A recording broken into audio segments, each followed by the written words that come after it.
हिंदुस्तान की आज़ादी हमारे ये माने करती है कि हिंदुस्तान की आज़ादी के अंदर कई मुसलमान शहीद हुए और कई मुसलमान अपनी कुर्बानियाँ दिए। जैसा कि आज के दौर में हिंदुस्तान की आज़ादी के लिए जो फ़िरका परस्त लोगों ने जो कहा कि हिंदुस्तान के अंदर जो मुल्क के अंदर जो लोग कुर्बानियाँ दिए उनकी आज़ादी को भूलकर ये कहते हैं कि मुसलमानों का कोई हक़ नहीं है हिंदुस्तान के ऊपर। तो मैं उन लोगों से कहना चाहता हूँ कि हिंदुस्तान के अंदर जितना हक़ बंगाल से पहले मुसलमान जो थे, जो बंगाल से आवाज़ उठाई अंग्रेज़ों के ख़िलाफ़, वो एक मुसलमान थे। टीपू सुल्तान 4 लड़ाई लड़े थे, जो 4 लड़ाई में चारों लड़ाई में 3 लड़ाइयों के अंदर ईंट से ईंट लगाकर चौथी लड़ाई में उन्होंने हिंदुस्तान के लिए वो हो गए, शहीद हो गए।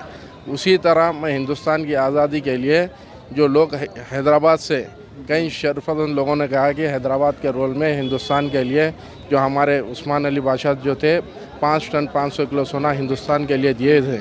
उस दौर के प्राइम मिनिस्टर को हमने डोनेट किया। उसी तरह हमने ये कहना चाहता हूँ कि हिंदुस्तान की आज़ादी हमारे लिए इतनी अहम है कि हर टाइम हमने अपने सेक्रीफाइस करके मुसलमान ने हिंदुस्तान की आज़ादी के लिए जान और माल की वो दी है।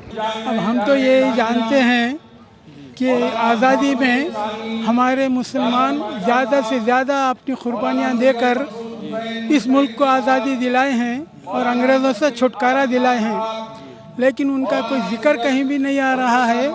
आहिस्ता आहिस्ता रुक दिए हैं, लेकिन अब आइंदा हम अपनी मेहनत से, अपनी जुस्तजू से इस काम को आगे बढ़ाते हुए अपने नाम को रोशन करें कि 75वीं सालगिरह जो हम मना रहे हैं हमारे लिए खुश आइन बात है। ये देश को तरक्की पे लाना और देश को आगे बढ़ाना, देश को कायम करना, इस सब में मुसलमानों को बहुत ज़्यादा हाथ रहा है। लेकिन जब ब्रिटिश